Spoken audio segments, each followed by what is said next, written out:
하나님 말씀을 우리 같이 보겠습니다. 로마서 15장 8절로 13절이 되겠습니다. 우리 다 같이 우리 한 목소리로 하나님 말씀을 읽겠습니다. 시작. 내가 말하노니 그리스도께서 하나님의 진실하심을 위하여 할례의 추종자가 되셨으니 이는 조상들에게 주신 약속들을 견고하게 하시고 이방인들도 그 긍휼하심으로 말미암아 하나님께 영광을 돌리게 하려 하심이라. 기록된 바 그러므로 내가 열방 중에서 주께 감사하고 주의 이름을 찬송하리로다 함과 같으니라. 또 이르되 열방들아 주의 백성과 함께 즐거워하라 하였으며 또 모든 열방들아 주를 찬양하며 모든 백성들아 그를 찬송하라 하였으며 또 이사야가 이르되 이새의 뿌리 곧 열방을 다스리기 위하여 일어나시는 이가 있으리니 열방이 그에게 소망을 두리라 하였느니라. 소망의 하나님이 모든 기쁨과 평강을 믿음 안에서 너희에게 충만하게 하사 성령의 능력으로 소망이 넘치게 하시기를 원하노라. 아멘. 하나님의 영광은 하나님의 전지전능하심, 그리고 그의 편재하심. 그 편재하심은 어디나 계신다는 뜻이거든요. 그런 편재하심, 그리고 모든 것을 모든 것 되게 하시는 그 하나님의 절대 주권, 그 모든 것들을 통칭하는 표현입니다. 그래서 그 하나님의 영광을 대하는 신자와 교회는 오직 믿음의 고백을 담은 기도와 찬송과 존귀와 경배만을 드리게 되는 것입니다. 바로 이 구절처럼 말이죠. 자, 로마서 11장 33절을 보십시오. 깊도다 하나님의 지혜와 지식의 풍성함이요 그의 판단은 헤아리지 못할 것이며 그의 길은 찾지 못할 것이로다. 누가 주의 마음을 알았느냐? 누가 그의 모사가 되었느냐? 누가 주께 먼저 드려서 갚으심을 받겠느냐? 이는 만물이 주에게서 나오고 주로 말미암고 주에게로 돌아감이라. 그에게 영광이 세세에 있을지어다. 아멘. 보세요. 모든 만물이 from God, through God, to God 일 때 신자와 교회는 그 하나님의 영광을 경탄하고 찬송하며 그렇게 경배한다는 그런 말씀이에요. 다시 말하면 우리의 이해를 넘어서는 그 하나님 앞에 우리 인간은 단지 찬송하는 존재로 서게 될 뿐이다, 그 말입니다. 자, 에베소서 1장 3절에도 가보실까요? 찬송하리로다 하나님 곧 우리 주 예수 그리스도의 아버지께서 그리스도 안에서 하늘에 속한 모든 신령한 복을 우리에게 주시되 곧 창세 전에 그리스도 안에서 우리를 택하사 우리로 사랑 안에서 그 앞에 거룩하고 흠이 없게 하시려고 그 기쁘신 뜻대로 우리를 예정하사 예수 그리스도로 말미암아 자기의 아들들이 되게 하셨으니 이는 그가 사랑하시는 자 안에서 우리에게 거저 주시는 바 그의 은혜의 영광을 찬송하게 하려는 것이라. 이 찬송이란 말이 앞뒤로 쌍을 이루고 있죠. 그 가운데 내용이 뭐예요? 소위 우리의 이성으로는 결코 이해할 수 없는 소위 창세전 언약이 그려져 있습니다. 그러니까 이미 이 세상이 만들어지기 전에 하나님이 정하신 어떤 계획이 있다는 말씀이잖아요. 이 구절을 종종 어떤 사람들은 이렇게 반감을 갖고 이해하죠. 그러면 하나님이 창세전에 모든 것들을 정하셨다면 우리의 죄도 정하신 건가? 또한 우리가 타락할 것도 하나님이 아셨다는 말이 되는 거네?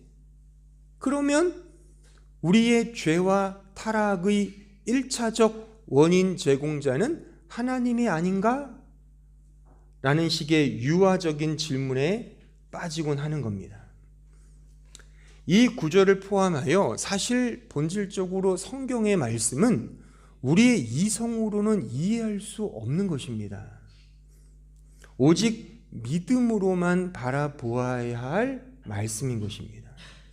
믿음으로 경탄하며 믿음으로 고백하고 믿음으로 그 하나님을 찬송하는 거예요. 그래서 이 말씀 앞뒤로 찬송하라 라는 그런 구절이 쌍을 이루며 나와 있는 겁니다.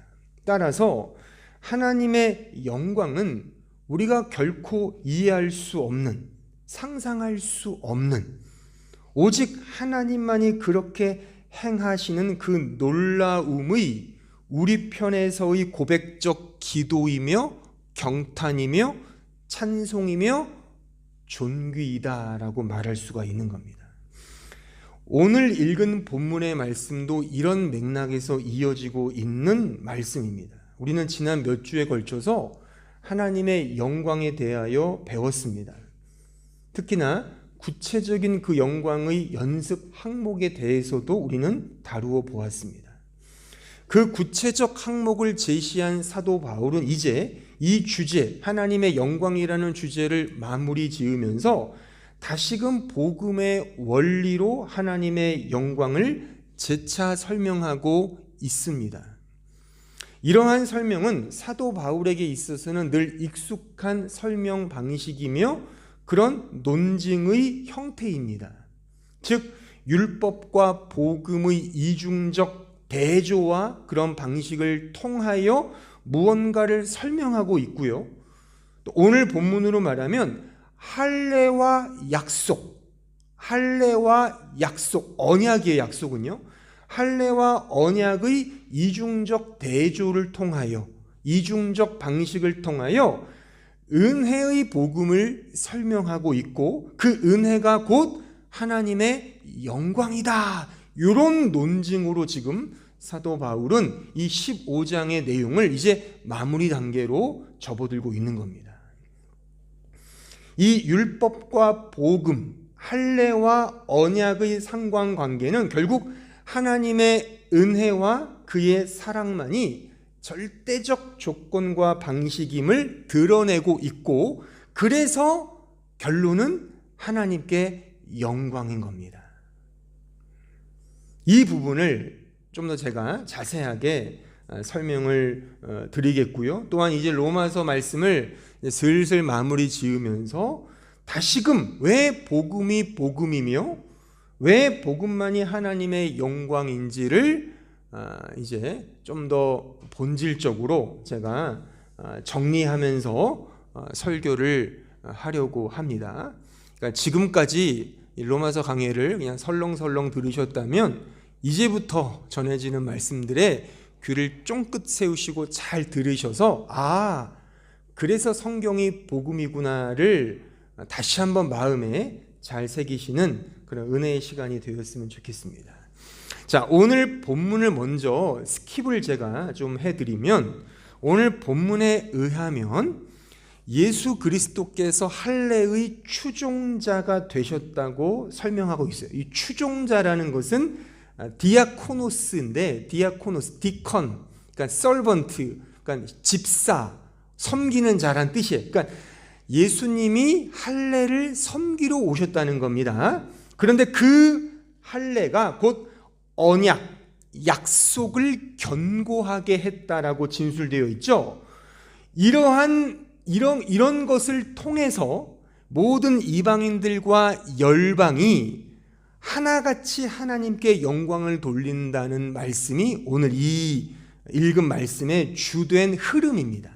그러면 이러한 설명이 무엇을 의미하는지 이제 하나하나 살펴보겠는데요. 자, 할례라고 하는 것은 남자의 생식기의 포피를 절단하는, 이렇게 잘라내는 의식을 말해요. 그러니까 지금으로 말하면 포경 수술 같은 거죠. 근데 이 당시의 고대 근동 시대 때는 사실 이 할례 의식이 이스라엘만 있었던 것이 아니라 대부분의 이런 고대 근동의 국가들 속에 다 의식적으로 내려오던 풍습이었습니다.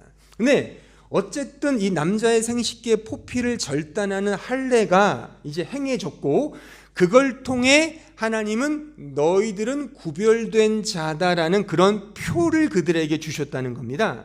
또한 그 표를 가진 그들에게 율법을 주신 거죠.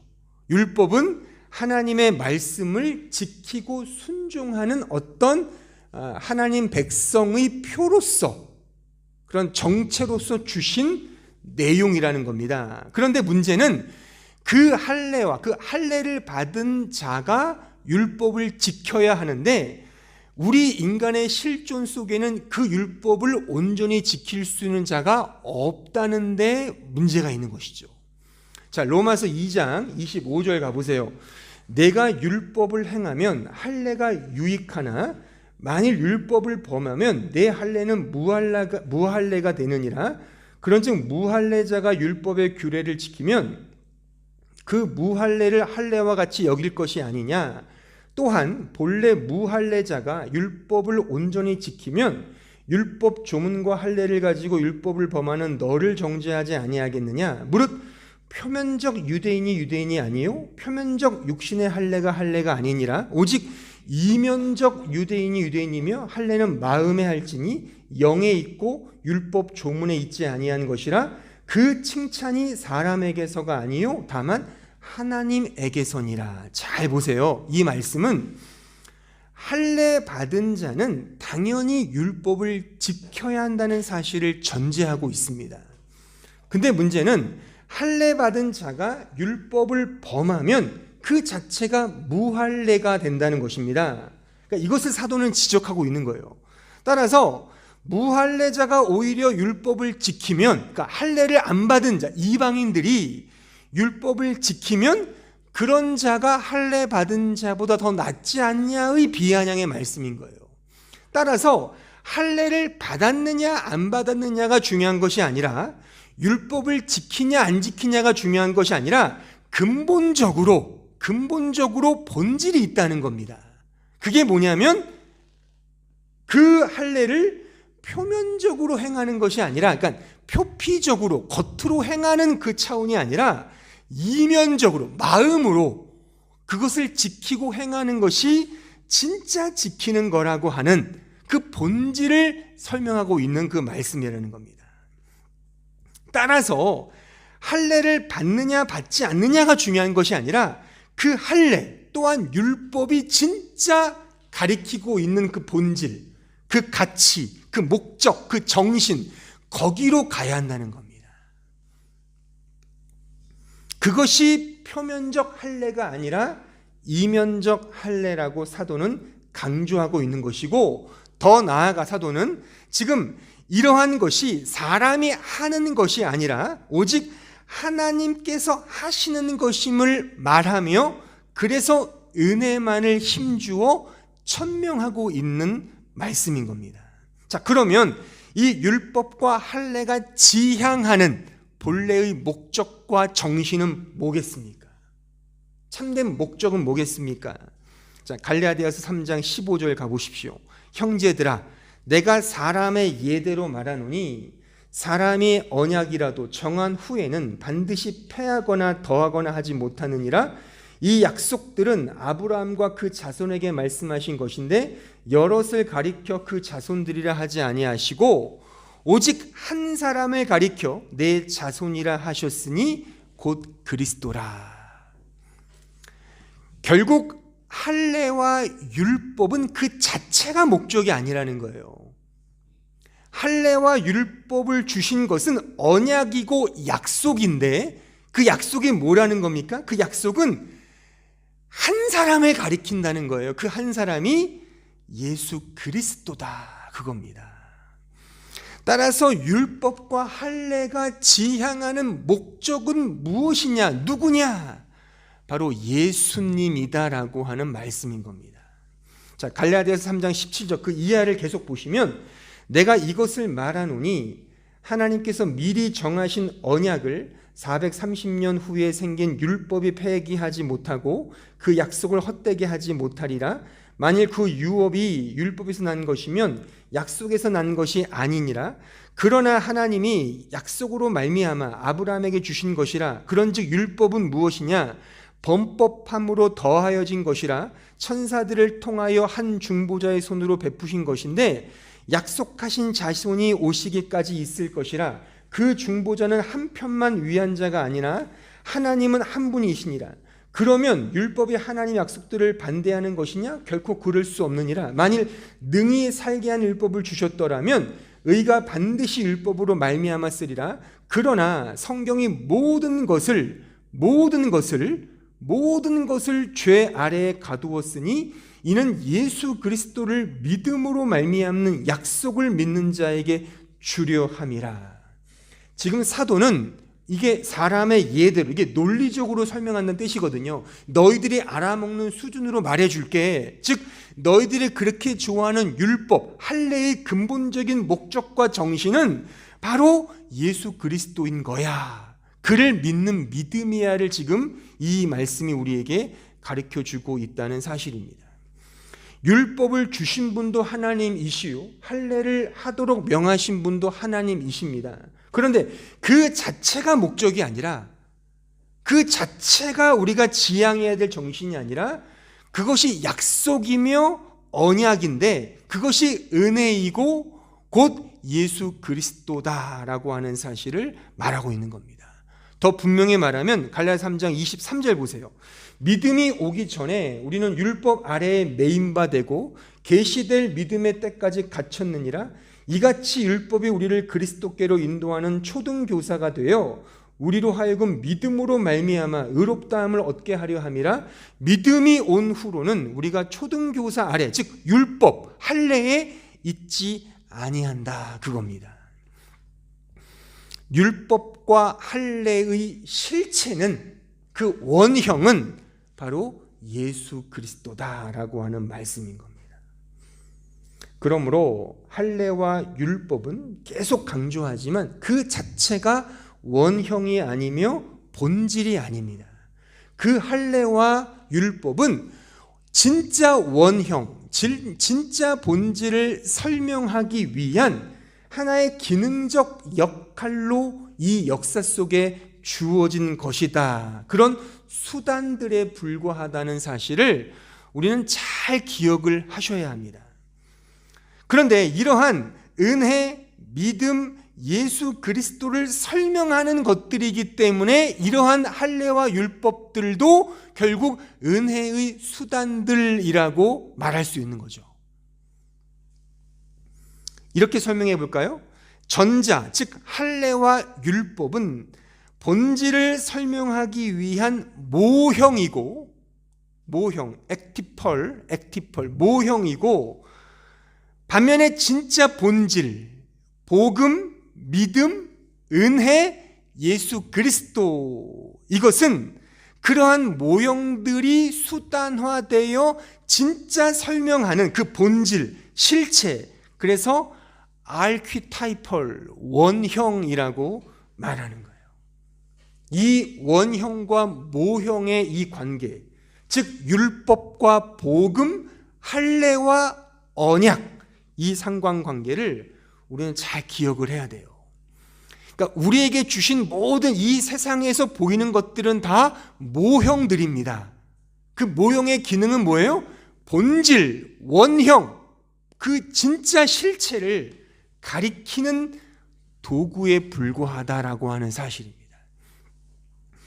따라서 우리는 그 모형들을 통해 원형으로 가야 하는 겁니다. 그러한 도구들을 통해 실체로 가야 되는 거예요. 눈에 보이는 모형에 머무르면 안 된다는 겁니다. 1차적으로. 물론 그 모형을 주신 이유와 그 내용은 또 있어요. 그건 제가 잠시 후에 자세히 설명해 드리겠지만, 우리가 먼저 기억할 것은 원형이 중요하다, 본질이 중요하다는 사실을 우리는 꼭 마음에 새기셔야 됩니다. 우리가 속한 개혁교회, 이 개신교는 16세기의 종교개혁을 일으키면서 소위 5개의 슬로건을 외쳤죠. 제가 여러 번 언급을 드렸던 그 슬로건입니다. 그 5가지가 뭐예요? 오직 성경, 오직 믿음, 오직 은혜, 오직 그리스도, 오직 하나님께 영광. 말하자면 기독교의 본질은 이겁니다. 이것을 설명하기 위해 그 외의 것들을 모형으로 주신 겁니다. 기독교는 행함의 종교가 아니라 은혜를 아는 믿음의 공동체입니다. 기독교는 느낌과 감정적 동요를 일으키는 종교가 아니라 성경 말씀의 약속을 바라보는 공동체입니다. 기독교는 인간이 주인공이 아니라 예수 그리스도가 주인공인 공동체입니다. 기독교는 인간의 영광이 아닌 하나님의 영광이 드러나는 공동체입니다. 그래서 기독교는 인간적 행함을 목적하고 인간의 느낌과 감정적 동요를 조장하며 인간이 주인공의 자리를 꿰차고 그래서 인간의 영광을 드러내려고 하는 율법주의와 인본주의를 배격합니다. 물론 이러한 율법주의와 인본주의, 즉 이런 경향은 선악과를 입에 문 아담, 우리 사람들에게는 본성적으로 드러나는 실존입니다.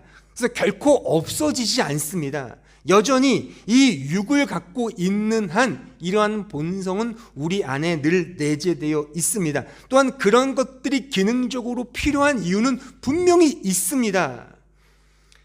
그 부분은 제가 잠시 후에 설명해 드릴 텐데 꼭 명심해야 될 부분은 우리 신자가 추구하고 교회가 지향해야 할 본질은 원형이지 모형이 아니라는 사실입니다. 모델 하우스는 모형이에요. 거기서 살 수 없습니다. 원형의 하우스를 설명하기 위해 잠깐 지은 것 뿐입니다. 그 안에서는 살 수가 없어요. 허접하게 지었죠. 그래서 그냥 이렇게 퉁 치면 깨집니다. 모형 비행기는 실제 원형 비행기랑 똑같이 생겼지만 그냥 원형 비행기를 설명하기 위한 설명용 기능으로 그냥 전시된 것 뿐이지 그것 타고 대륙 횡단 못한단 말입니다. 그 밀랍 인형 박물관에 가보셨어요? 저 베를린에도 있죠. 그 마담 투소라고 있단 말이죠. 거기 가면 사실주의에 입각해서 아주 똑같이 만들어 놨어요. 거의 어떤 인물, 유명 인사겠죠. 뭐 저 같은 사람은 없겠지만 무슨 뭐 제가 봤던 게 뭐 트럼프도 있었고 뭐 이런 여러 가지 뭐 있더라고요. 뭐 있는데 아주 그냥 그 주름까지 똑같아요. 근데 그거는 모형이지 실물이 아닙니다. 그러니까 눈에 쉽게 보이는 모형은 본질이 아닙니다. 그것은 원형을 잠깐 설명하기 위해서 그냥 기능적으로 활용되는 것뿐이죠. 그러니까 우리도 오늘 제가 오늘 본문에 등장한 할례나 율법이나 지금 우리로 말하면 뭐 세례, 교회, 예배 이런 눈에 보이는 이런 모든 거 있잖아요. 이런 건 모형입니다, 사실.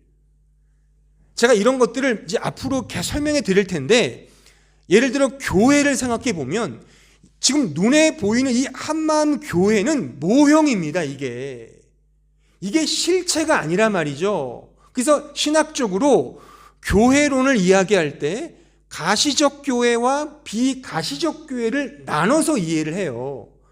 원형의 교회는 눈에 보이지 않는 천상의 교회, 하나님의 교회, 그 나라의 진짜 교회, 그 눈에 보이지 않는 그 교회가 진짜 원형의 교회고, 역사 속에 존재하는 교회는 약간의 좀 모순도 있고 뭐 이상한 오류도 있는 그런 가시적 교회라 말입니다.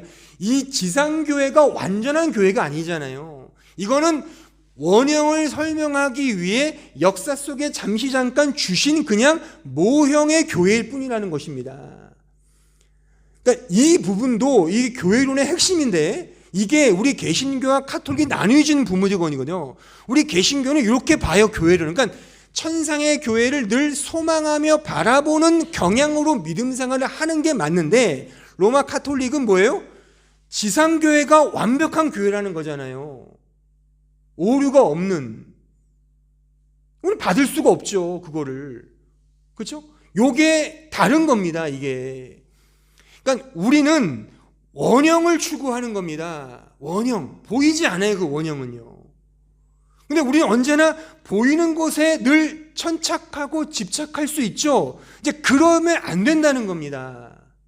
그러니까 역사상에 유대인들이 왜 망했냐면, 이들은 하나님이 모형을 주시고 이 모형을 통해 원형을 봐라 라고 주셨는데, 원형으로 가지 않고, 즉 예수로 가지 않고 할례를 지켰다, 제사를 드렸다, 율법을 지켰다로 머물러서 지금 저렇게 된 겁니다. 지금 우리도 우리식으로 말하면 나는 세례를 받았다, 나는 교회를 다닌다, 나는 예배를 드린다로 그치면 안 된다 말입니다. 그 예배와 교회 담임과 세례를 받았다는 것이 원형, 믿음, 은혜, 예수 그리스도로 가야 한다는 겁니다. 근데 많은 기독교인들이 그 원형으로 가지 못하고 그것만, 눈에 보이는 그것을 내가 했니 안 했니로 그냥 머물러 있어서 그게 어리석은 신자가, 교회가 되더라라는 것입니다. 자, 그렇다면 그러한 율법과 할례와 같은 그런 모형의 도구들의 기능과 역할은 무엇일까? 예수 그리스도를 믿고 난 이후에는 그러면 이런 모든 모형은 필요 없는 것인가? 종종 본질만을 중요하게 생각한 나머지 이렇게 겉으로 드러나는 형식과 제도 등을 깡그리 무시하는 그런 경향을 보이는 사람들이 있는데, 그러면 그러한 모형들, 그런 모형들의 기능과 역할은 무엇인가를 우리는 좀 생각을 해봐야 돼요. 이 부분에 대해서 좀 고민을 해봐야 되는데, 자, 제가 일단 여러분들이 이해할 수 있는 수준으로 사도 바울의 말을 인용하면 사람들의 예대로 수준에 맞춰서 일반적인 예를 들어 제가 하나 설명해 드리겠습니다. 자, 제가 지금 나열하는 이런 개념들을 한번 떠올려 보세요. 사랑, 평화, 우정, 정의. 자, 이런 단어들, 이런 개념들은 일반적인 사회에서 가장 본질적 개념에 속하는 단어들입니다. 사랑, 평화, 우정, 정의. 특히 사랑. 이 사랑이라는 개념은 보편 인간에게 가지고 있는 가장 중요한 본질적 개념이죠. 자, 그러면 이러한 사랑이라는 개념이 우리 인간의 마음에 어떻게 생겨났습니까? 이 사랑이라는 개념이 우리가 어떻게 이해하게 됐냐고요. 어떻게, 사랑이 그런 거지를 어떻게 깨닫게 되셨냐는 거예요. 책을 많이 읽어서 사랑을 깨달으셨습니까? 아니면 골똘히 고민해서 머리를 막 써서 사랑이 뭘까 막 고민하다가 사랑이 이런 거구나라고 깨달으셨습니까? 그게 아니죠. 사랑이라는 개념을 우리는 경험하는 겁니다.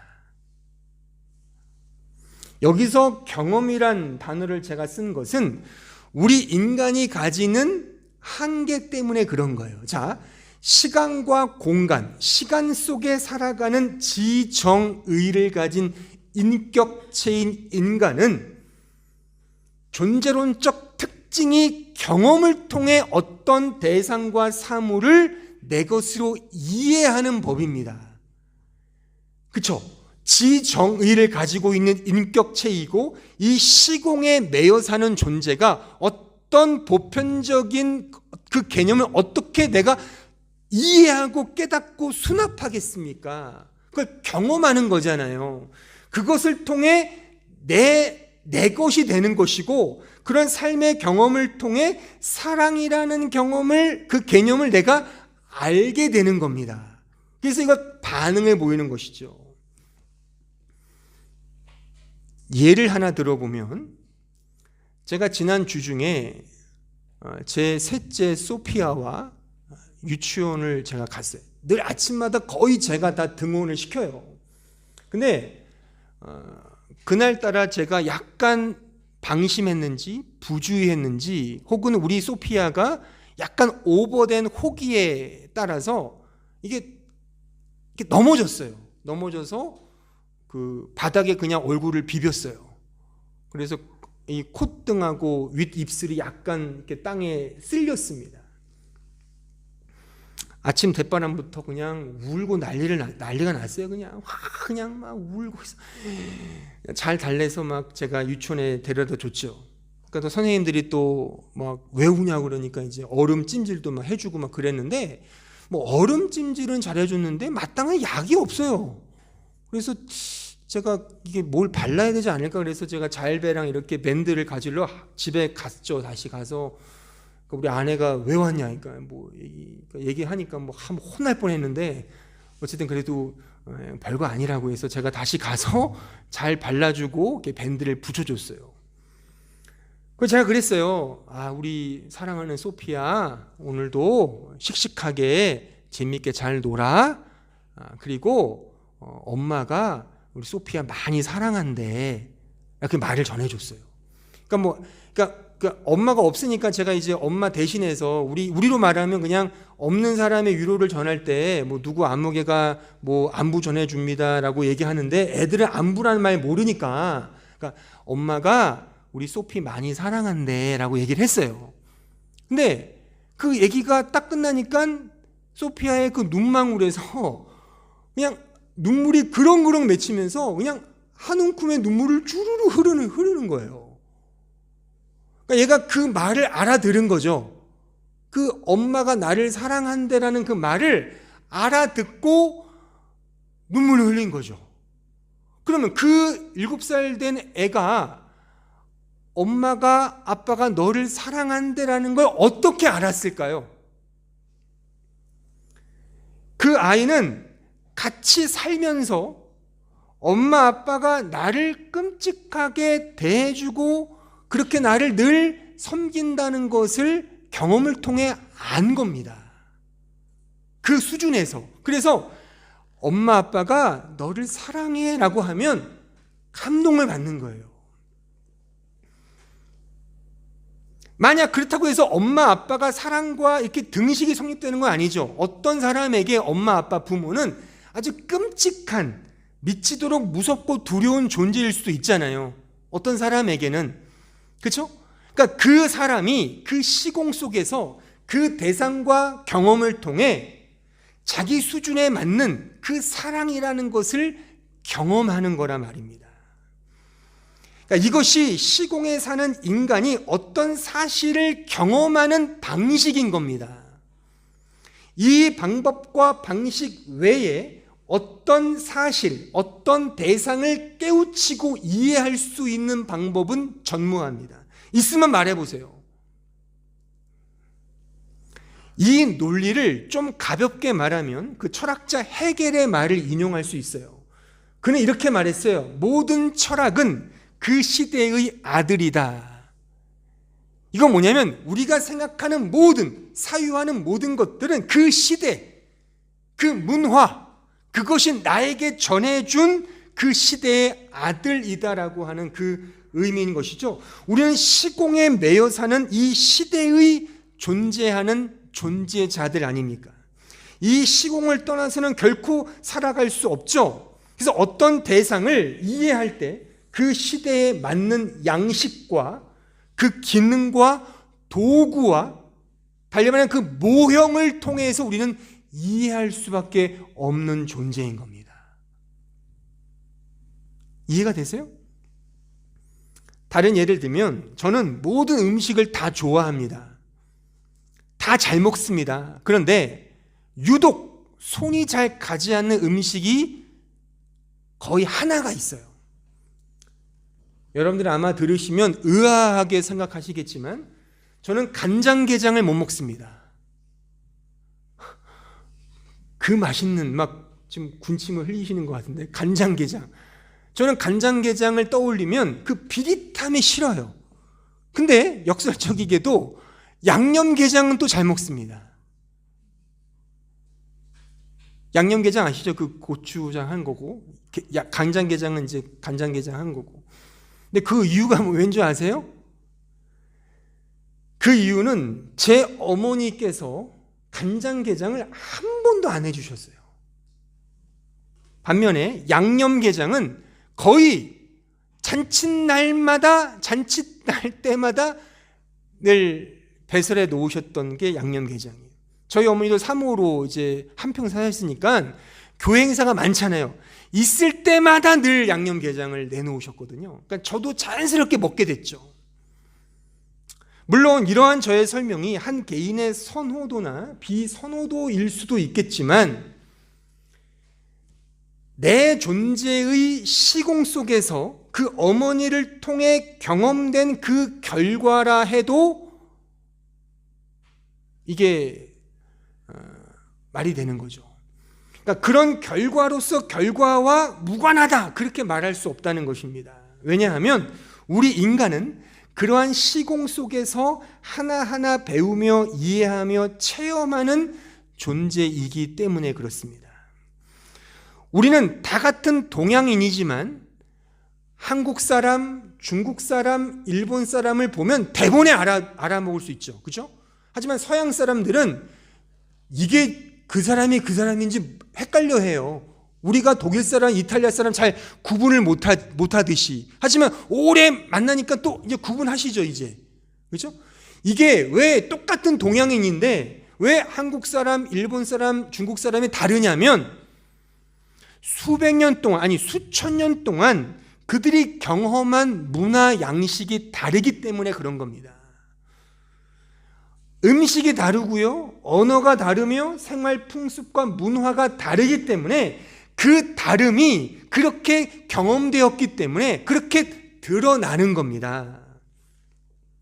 그게 모형이란 말이죠. 그 모형, 보여지는 것을 통해 나란 존재가 그렇게 학습되고 체득되고 경험되는 겁니다. 그거 외에는 우리는 어떤 대상을 이해할 수 없습니다. 자, 이런 논리를 오늘 설교의 주류로 갖고 와서 제가 설명해 볼게요. 잘 들어보세요. 중요합니다. 이제부터. 우리 인간은 유한한 존재입니다. 그래서 시공 속에 살아갈 수밖에 없는 존재예요. 3차원의 존재이죠. 하지만 하나님은 무한자이십니다. 무한하신 분이에요. 어떤 차원에 매이시는 분이 아니에요. 거의 알파, 오메가 차원, 그 이상의 X 차원에 그 차원을 셀 수 없는 그런 무한자가 하나님이십니다. 따라서 유한자인 인간이 무한자이신 하나님을 이해한다는 것은 본질적으로 불가능합니다. 하나님을 알 수 없습니다. 그런데 유일하게 유한자가 무한자 하나님을 알 수 있는 유일한 길이 하나가 있죠. 그게 뭐예요? 오직 무한자 편에서 유한자 쪽으로 뭔가를 알려주실 때에라야만 가능하죠. 그것도 우리가 알아먹을 수 있는 방식으로 말이죠. 우리의 수준에 맞춰서 알아먹게 알려주셔야만 우리가 하나님을 이런 분이구나로 알아먹는단 말입니다. 이걸 좀 고급스러운 신학적 용어로 말하면 맞추어 주심의 계시 은혜라 그러는 거예요. 이 맞추어 주시는 계시의 은혜로서 이게 도구이며 모형입니다.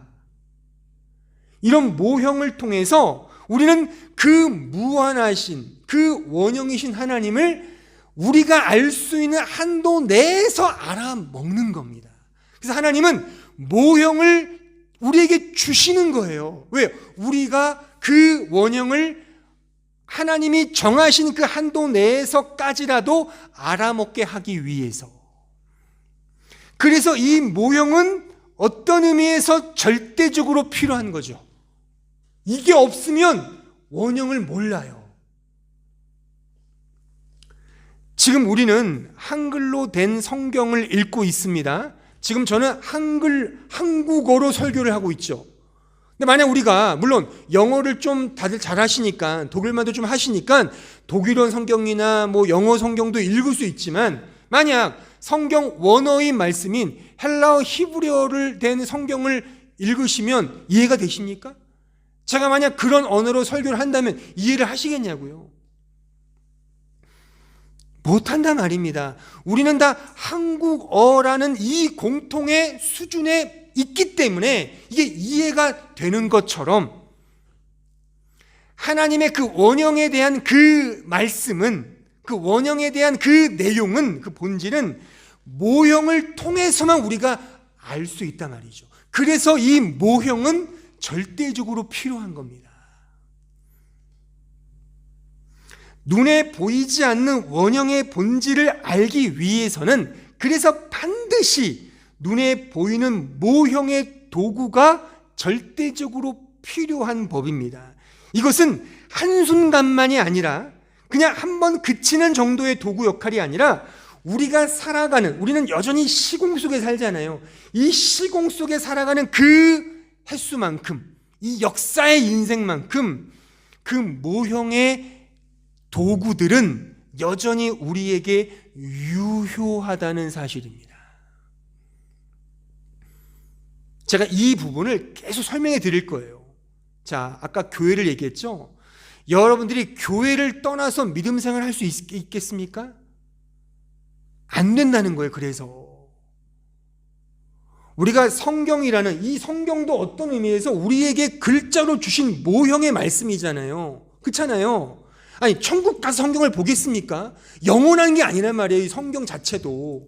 이 안에 담긴 내용, 이 안에 담긴 알레테이아, 진리, 그건 영원하지만 이 활자화된 성경은 잠깐 역사 속에 주어진 거잖아요.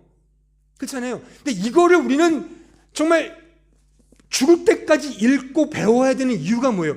이걸 통해서 원형으로 가기 때문에 그런 거지 않습니까? 이걸 떠나서 나는 내 자체가 말씀이야. 그런 사람들이 있죠, 종종. 그런 자들 뭐라 그러죠? 그 이단이라 그러는 거예요. 그래서 그들을 이단. 나는 교회 없이도 믿음 생활 잘할 수 있어. 소위 가난한 성도들 많죠. 좀 묻고 싶은 거예요. 교회를 떠나서 정말 믿음 생활 잘 하십니까? 못한단 말입니다. 다 자기 체면에 따라 하는 거지 못해요. 그렇게 신앙생활을. 그러니까 이 모형이라는 것은 우리를 위해서 주신 거예요. 이 시공에 매여 사는 우리를 위해서, 육신을 가진 우리를 위해서, 그래서 이 시공이 끝나는 그때까지 계속 이 모형은 필요한 법인 겁니다. 자, 히브리서 11장 1절 보세요. 믿음은 바라는 것들의 실상이요 보이지 않는 것들의 증거니 선진들이 이로써 증거를 얻었느니라. 믿음으로 모든 세계가 하나님의 말씀으로 지어진 줄을 우리가 아나니 보이는 것은 나타난 것으로 말미암아 된 것이 아니니라. 보세요. 자, 보세요. 이제 좀 제 설교를 듣고 이게 이해가 되십니까? 그러니까 믿음은 원형이에요. 원형의 본질. 근데 그러니까 보이지 않는 것이죠. 믿음은 보이는 게 아닌 겁니다. 근데 보세요. 재밌는 게 믿음은 보이지 않는 것인데 그 보이지 않는 것들이 증거가 되었대요. 증거는 보이는 거잖아요. 그 증거들, 보이지 않는 믿음의 증거들이 그 이하에 보면 믿음으로 아벨은, 믿음으로 에녹은, 믿음으로 노아는, 믿음으로 아브라함, 믿음으로 보이지 않는 그 믿음의 증거를 이들이 받은 거라고 히브리서 11장이 기술하고 있잖아요. 그러니까 보이지 않는 것들을 이제 믿음이라는 모형으로 그들의 증거로 받았다는 설명입니다. 그 받은 것을 지금 이 글자로 써서 우리에게 주셨잖아요. 그러니까 우리는 이 말씀을 통해, 모형을 통해, 아벨이 이렇게 믿음을 생활을 했구나. 에녹이 동행을 했네. 노아가 방주를 만들었네. 아브라함이 이삭을 바쳐 죽였어. 우리는 그 모형을 통해 믿음이 이런 거구나를 알잖아요. 그러니까 증거는 필요한 겁니다. 모형은 필요한 거예요. 또 그 모형이 나타날 수밖에 없는 거죠. 하지만 그 모형에 머무르는 것이 아니라 그 모형을 통해 보이지 않는 그 하나님의 은혜, 그 사랑, 그 믿음, 그 예수 그리스도. 그래서 하나님이 다 하신 거구나로 감사와 존귀와 경탄과 기도와 영광을 올려드리는 거예요. 이 영광을 오늘 본문은 다른 어휘로 사용하고 있죠. 이게 뭐예요? 그걸 엘피스, 소망이라고 설명하고 있잖아요. 그러므로 원형을 깨닫게 하는 모형은 시공에 사는 우리 신자와 교회에게는 어떤 의미에서 절대적으로 필요한 내용인 것입니다. 자, 그러면 어떤 본질적 측면에서 이 모형이 절대적으로 요구되는가? 자, 로마서 3장 9절 19절 보세요. 우리가 알거니와 무릇 율법이 말하는 바는 율법 아래에 있는 자들에게 말하는 것이니 이는 모든 입을 막고 온 세상으로 하나님의 심판 아래에 있게 하려 함이라. 여기는 모든 사람 모든 걸 다 하나님의 심판 아래에 있게 했다고 했고, 아까 갈라디아 3장의 말씀은 죄 아래에 있다고 말씀하고 있죠. 그러니까 죄와 심판 아래에 있게 하려 함이라. 그러므로 율법의 행위로 그의 앞에 의롭다 하심 얻을 육체가 없나니 율법으로는 죄를 깨달음이니라. 이제는 율법 외에 하나님의 한 의가 나타났으니 율법과 선지자들에게 증거를 받은 것이라 곧 예수 그리스도를 믿음으로 말미암아 모든 믿는 자에게 미치는 하나님의 의니 차별이 없느니라. 분명한 답이 제시되어 있습니다. 모든 모형들은 하나의 진리, 하나의 원형, 하나의 본질로 가게 합니다. 그것은 예수 그리스도, 은혜, 믿음이에요. 그 믿음이 믿음되게 하기 위해 우리가 가진 이 시공 속의 모든 것들은 다 죄 아래, 사망 아래 있게 됨을 알게 하신다는 거예요. 다시 말하면 이 세상에 있는 모든 모형의 존재 목적은 말하자면 죽기 위해, 사라지기 위해 존재하는 겁니다. 우리의 몸뚱아리도 마찬가지인 거예요. 모형이잖아요, 이게 다. 이 모형이 나중에 예수 그리스도를 통해 완전한 부활체로 새로운 생명을 주시는 거잖아요. 그게 구원이지 영생이잖아요. 그러니까 이 모든 것들은 다 죽기 위해, 사라지기 위해 존재하는 거예요. 그러니까 우리는 이 모형을 통해 사라지고 죽는 게 맞구나를 알게 하면 된다는 그 목적을 위해 이 모형을 주신 겁니다. 시공의 모든 모형들은 나 자신의 전적인 죄인됨을 깨닫게 하고 그래서 오직 하나님의 은혜와 사랑만이 유일한 나의 소망, 엘피스임을 알게 하는 도구로 주어졌다, 그겁니다. 그래서 오늘 본문이 소망의 하나님을 말하고 있는 거예요. 할례와 율법, 모든 모형들은 결국 신자에게 이 믿음을 알게 하고 은혜를 경험하게 하여 예수 그리스도만을 절대적으로 의존하며 살게 하는 그 믿음, 그 믿음의 여정의 미래적 시선이 소망이잖아요. 제가 이 믿음, 소망, 사랑을 제 식으로 시제로 설명해 드렸잖아요. 믿음은 사랑의 현재형이고 소망은 믿음의 미래형이다. 그렇잖아요. 그러니까 믿음의 중요성은 내가 오늘을 그 사랑으로 살아가는 거라면 소망의 중요성은 그 사랑 안에서 믿음을 따라 미래적 시선을 가지고 살아가는 그 지향성, 그게 소망이란 말입니다. 그러니까 우리에게는 여전히 이 시공을 살아가는, 어떻게 보면 미래적으로 살아가는 거잖아요. 그러니까 우리에게는 소망이 필요하죠. 오늘 설교로 말하면 모형에서 원형으로 계속 걸어가는 그 여정의 시선, 그 지향성, 이게 바로 소망이라 말이에요. 그래서 오늘 본문이 소망의 하나님을 바라봐라 이렇게 말하는 거예요. 그 소망이 우리에게 진짜 영광이다라고 오늘 본문이 우리에게 설명하고 있는 겁니다. 그리고 이 믿음의 소망을 가진 자, 즉 모형 속에서 자신의 실체를 끊임없이 발견하고 죽는 자 맞구나, 이 세상은 망하는 거 맞구나를 깨닫는 자, 동시에 그리스도의 의만을 붙들고 그리스도의 은혜만을 절대적으로 붙드는 자에게 진정한 참된 자유와 기쁨과 평강을 누리게 된다는 게 오늘 본문 13절의 말씀이잖아요. 다시 보세요. 13절. 소망의 하나님이 모든 기쁨과 평강을 믿음 안에서 너희에게 충만하게 하사 성령의 능력으로 소망이, 미래적 지향성이에요. 소망이 넘치게 하시기를 원하노라. 신자는 모형의 도구 속에서 나 자신의 실존적 죄인됨을, 그 실체를 처절하게 깨닫는 거예요. 그래서 나는 죽는 자 맞구나를 배우는 겁니다. 실제 여러분들, 우리 기독교 신학 가운데 종말론이라는 게 있어요. 종말론. 이게 뭐냐면 이 세상은 결국 종말이 온다는 거잖아요.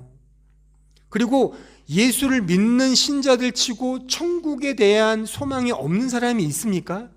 우린 다 천국 소망을 갖고 있는데 문제는 뭐냐면 이것을 실제적으로 우리가 이해하지 못한다는 데 문제가 있습니다. 그러니까 결국 이 세상은 끝이 있습니다. 멸망이 있고 심판이 있고 죄에 의한 사망이 있다는 사실입니다.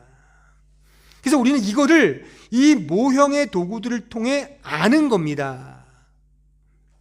동시에 그 원형의 본질이신 예수 그리스도의 그 의와 그 믿음만을 붙들게 되는 거예요. 그래서 나는 죽지만 예수가 내 안에 삽니다. 이 고백으로 살아가는 거죠. 이게 갈라디아서 2장 20절의 말씀이잖아요. 내가 그리스도와 함께 십자가에 못 박혔나니 그런즉 이제는 내가 사는 것이 아니요 내 안에 그리스도께서 사시는 것이라. 그래서 이제 내가 육체 가운데 사는 것은 나를 사랑하사 나를 위하여 자기 자신을 버리신 하나님의 아들 예수 그리스도 안에서 사는 것이라. 그 믿음 안에 사는 것이라. 이거예요. 이것을 우리는 이 모형의 도구들을 통해 계속해서 배워가는 거죠. 경험하는 겁니다.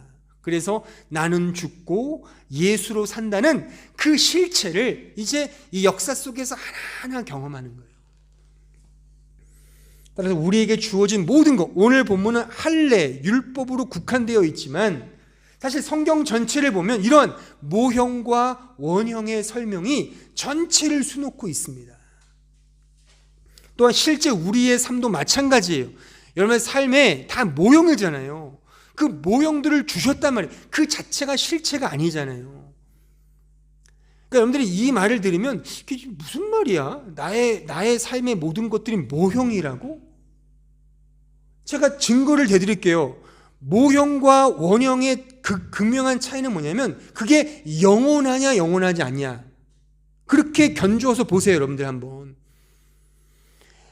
여러분들이 갖고 있는 소유하고 있는 모든 것 중에 영원한 게 있습니까? 그게 원형이에요. 세상의 사랑도 영원합니까? 나는 당신을 사랑해요라고 결혼해놓고 이혼하는 게 얼마나 많아요. 무슨 그게 영원한 사랑이에요. 막 멋지게 영원한 사랑이라는 뭐 노래만 부르지. 응? 가족도 영원할까요? 아니요. 장가가고 시집가면 끝이에요.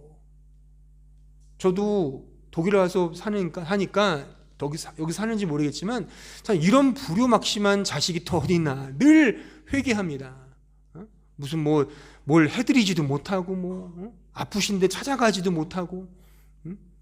그러니까 늘 형하고 제가 형에 사는 미국에 사는 형하고 늘 통화하면서 야 이거 어떡하냐 늘 그렇게 그냥 늘 한탄만 하고 있어요. 그냥. 근데 사실 죽으면 끝이잖아요. 사실 영원한 게 어디냐고요. 돈 영원합니까? 자식 영원합니까? 아니요. 있으면 얘기해 보세요. 한번 오늘 사랑만 나눠보세요. 있으면 얘기해 보세요. 영원한 게 있습니까? 그럼 그건 원형입니다. 그러니까 제가 이 예배도 영원하잖아요. 이것도 그냥 끝인 거예요. 이 교회 아니에요. 지상교회는 다 모형입니다. 영원한 게 아무것도 없어요. 그러니까 영원한 거는 오직 하나님밖에 없는 거예요. 그러니까 그래서 하나님을 소망하는 겁니다. 나는 죽는 거 맞고 오직 예수 안에만 진짜 있구나. 그거를 우리가 이 역사를 살아가면서 계속 문득문득 경험하고 깨닫는 것입니다. 모형을 죽이고 원형을 향해 살아가는 믿음의 지향성, 그 소망을 향해 사는 것이 바로 신자와 교회의 진정한 목적이며, 그런 삶을 통해 진정한 자유와 기쁨과 평강을 누리게 되는 것입니다. 이것에 대한 구체적인 성경의 사례들은 to be continue, 다음 주부터 계속 제가 하나하나 설명해 드리겠습니다. 기도하겠습니다. 은혜로우신 아버지 하나님, 예, 그렇습니다. 우리가 몸담고 있는 이 세상은 다 모형에 지나지 않는 세상임을 우리는 성경을 통해 확인합니다. 하지만 모형이라는 것이 실체가 없거나 추상적인 어떤 개념이라는 것은 아님을 또한 확인했습니다. 왜냐하면 이런 것이 없이는 우리가 그 원형 되신 하나님과 예수 그리스도와 그 사랑과 믿음과 은혜의 실체를 알지 못하기 때문입니다. 그래서 우리는 이 세상에 매여서, 이 모형에 매여서 하루하루를 살아가는 거 맞습니다. 결국 죽는 거 맞고 망하는 거 맞고 아무것도 아닌 거 맞음을 우리는 확인합니다. 모든 것은 티끌로 시작됐으니 티끌로 흘러가는 것이며, 흙으로 시작했으니 흙으로 가는 것이 맞습니다. 이 고백을 통하여 모형이 아닌 이제 눈을 들어 하늘을 바라보며 영원하신 그 무한하신 하나님의 향한 믿음과 은혜와 사랑과 그 예수 그리스도의 진짜 구속의 십자가를 바라보며 살아가는 그 은혜와 그 자유와 기쁨과 축복을 맛보는 것인 줄 믿습니다. 우리 사랑하는 모든 성도들, 이 땅에 살면서 눈에 보이는 세상이 전부라고 착각하지 말고, 이 세상은 다만 원형을 설명하기 위해 주어진 은혜의 수단들임을 기억하며, 오히려 이 은혜의 수단들을 통하여, 이 모형들을 통하여 더 깊이 하나님을 만나고 경험하는 주의 백성들 될 수 있도록 축복해 주시고 인도하여 주옵소서. 예수님의 이름으로 기도하옵나이다. 아멘.